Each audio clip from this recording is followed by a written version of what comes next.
3 کسه زخمیان لرم او د کلي او د دې باندې هم ډېر زیات شهیدان دي.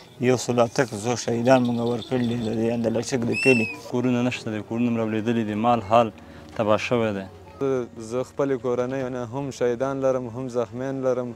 د کوم شي ته چې موږ ضرورت لرو هغه که نغدي مرستې دي که همداسې دلته دغه د زلزلو مشکلات دي زیات، ټول بس خلک بارو بار ناست دي خواران. چا وي مطلب شهید نه لري هغه نه لري، دا هم ګوره کوئ، دا هم د تاسې مسؤلیت ده که تاسې بلد دي.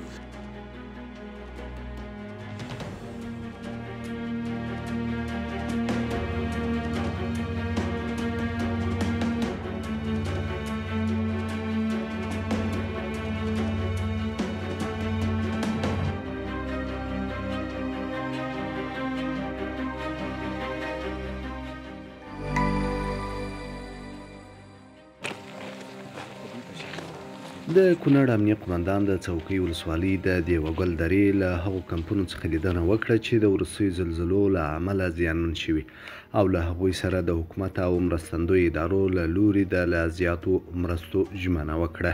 د کومو کسانو چې متضررین دي د هغو هم نیولي دي، که چېرته په دا لیستو کې کوم موضوع ستونزه وه د موږ ملګرو ته یې ورښایي چې داسې ستونزه وه، یا مثلا یو زخمي په شهید کې نیول سوي بل او یا شهید په زخمي کې، او یا مثلا د چا په لیست کې نوم نه وي هغه هم دوی ته وایي، او که د چا وي مطلب شهید نه لري هغه نه لري، دا هم ګوره کوئ، دا هم د تاسې مسؤلیت ده که تاسې بلد دی.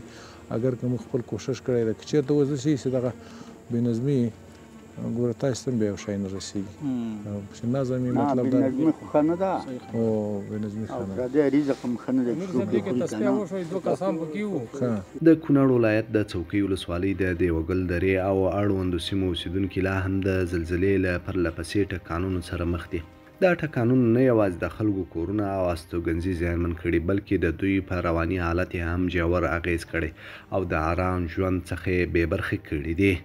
نوم مې فرید الله دی، د کونړ ولایت څوکۍ ولسوالۍ دیوګل درې بادینزور کلي اوسېدونکی یم. څو ورځې مخکې د شدید زلزلې له امله زما په کورنۍ کې یعنې یو مې وراره شهید شوی دی، 3 کسه زخمیان لرم او د کلي او د دې باندې هم ډېر زیات شهیدان دي. تقریبا 100 شهیدان لرو په دغه کلي کې.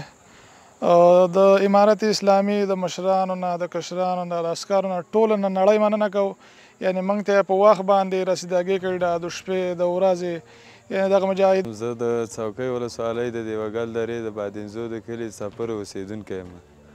په دغه پیښه کې چې رامنځته شوې د زلزلې د امله دې پیښه کې موږ هم شهیدان ورکړي هم زخمیان لرو، خو د امارت اسلامي د خوا نه د دې حکومت نه ډېره مننه کوو چې موږ سره ډېره همکاري کړې، دومره همکاري کړې چې زموږ هېڅ فکر یې نه اخلي او دومره مرستې را سره شوي، دومره هغه شوي چې څومره چې روانې دي او کېږي نو هېڅ ستونزه پکې نشته دی. ولې چې زه خپلې کورنۍ نه هم شهیدان لرم هم زخمیان لرم.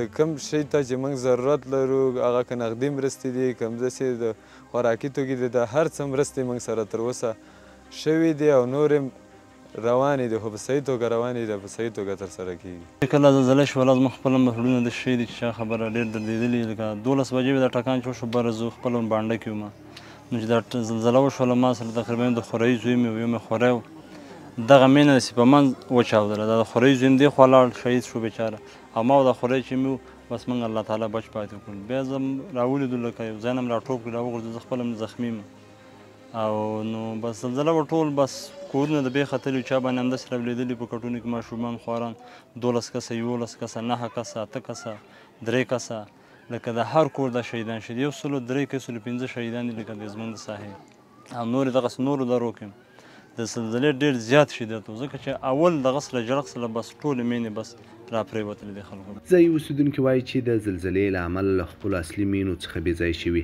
اوس مهال هغه کمپونه چې د حکومت او مرستندویو ادارو له لوري جوړ شوي هلته ژوند کوي. د څوکۍ ولسوالۍ د بېلابېلو کلیو اوسېدونکي په دې باور دي چې حکومتي چارواکي د پیښې تر رامنځته کېدو وروسته سیمې ته ورسېدل او ټپیانو تر څنګ یې له زیانمنو شویو کورنیو سره بیړنۍ مرستې وکړې، خو دوی ټینګار کوي چې د لا زیاتو مرستو اړتیا ده.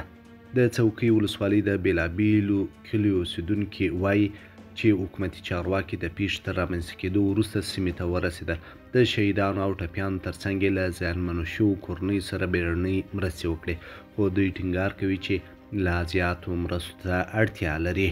دلته دغه د زلزلو مشکلات دي زیات، ټول بس خلک بار ناست دي، خواران تکلیف دی، زیاتو ته تکلیف دی. باید موږ سره مرستې وشي او شوي هم دي، الحمدلله موږ نشو ویلی چې اندې شوي، هر څه شوي دي. خو زموږ آینده مرستې دا دي چې نورې مرستې راشي، ځکه داسې مرستې موږ ته دغه شي زموږ کورونه بنیادي جوړ شي. زموږ کورونه نشته دی، کورونه مو راولېدلي دي، مال حال تباه شوی دی. باید موږ سره داسې مرستې وشي کورونه په دغه باندې، لکه زموږ کورونه جوړ شي، پټي هر څه لکه دا تللي دي منځه. موږ سره باید دغسې مرستې. الحمدلله موږ سره مرستې روانې دي ډېرې او کېږي، نور هم کېږي، کومک شوی دی او بیا هم کېږي. والا مرستې دا کېږي، نور هم کېږي، خو کورونه خلکو ویجاړ شوي دي، کورونه ځایونه نشته دی. بلکل زما خپل کور هم لیدلی دی او تنګي کورونه چې دي دا د بانډو زموږ د علاقې تقریبا 1.5 کورونه دي. دې کې داسې کور نشته دی چې ته ور ونوځې او یو 10 منټه وخت پکې تېر کړې یا سر ور دننه کړې، ټول کورونه ویجاړ شوي دي.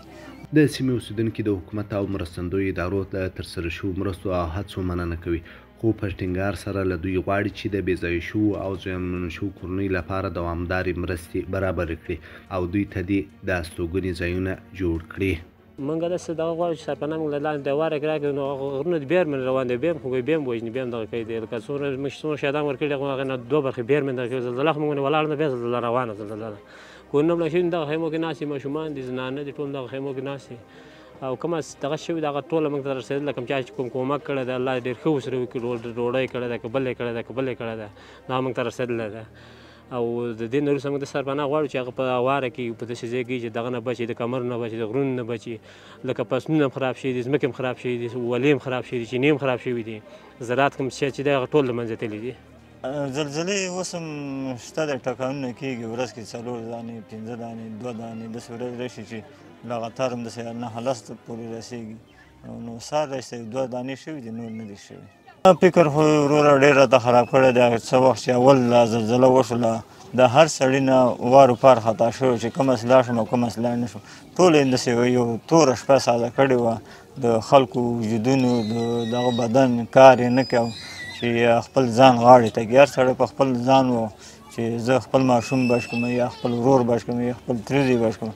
موږ چې څه وخت دا زلزله دغه شوله او ټکانونه وشولو، هر سړی په خپل ځان غم و او دې کې شهیدان هم ورکړي دي، تقریبا 108 شهیدان موږ ورکړي دي د اندلچک د کلي او د بانډې، او چې د زخمیان پکې دي تقریبا 1.5 پورې زخمیان لرو.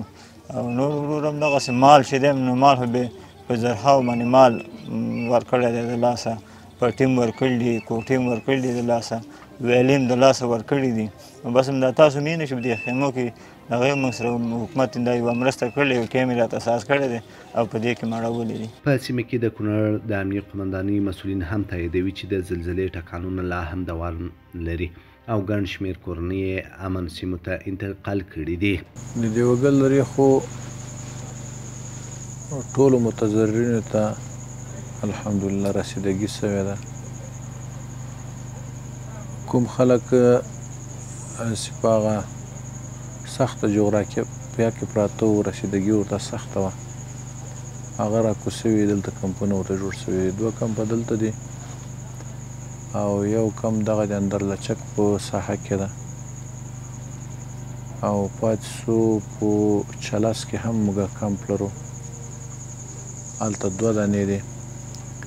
او باقي کوم خلک چې مثلا د کلي څنګ ته یو ځای درلود، مثلا لمځکې له لارې رسیدګي ورته کېږي، هغو ته هم همغلته خیمې ورکړي دي، هغو مشکل هم حل کړی ده. او انشاءالله داسې څوک به اوس پیالن نه وي پاتې سي، هغه ته دغه اولیه شی نه یې رسېدلي، هغه عاجل شی نه یې رسېدلي، هغه شی ورته رسېدلي. د کونړ امنیه قمندان وایي د څوکۍ ولسوالۍ د یوه ګلدرې او ټولو سیمو ته هر ډول مرستې رسېدلې او ګڼ شمېر کمپونه یې ورته رامنځته کړي. چې د مرستې بهیر روان ده، چې هغه تقریبا د کورو جوړونه ده، په هغه کې ډېر خیریه بنیادو وعدې هم کړي دي. د اسلامي امارت لخوا به هم یو پلان وي چې دو خلکو ته کورونه جوړ سي او د دو خلکو مشکل حل سي. نو دا بعدي خبره ده، خو انشاءالله دغه لپاره ښه پلانونه شته، هم د مؤسساتو لخوا نه، هم د خیره بنیادو لخوا نه، او هم د نظام لخوا نه انشاءالله تعالی د دوی مشکل مد نظر نیول شوی ده. مشکل به انشاءالله په ښه شکل باندې حل شي. د کونړ امنیه قمندان زیاتوي د څوکۍ او نورګل ولسوالۍ مزار درې د ټولو زیانمنو شوو کورنیو سره د مرستو بهیر په شفاف ډول روان دی.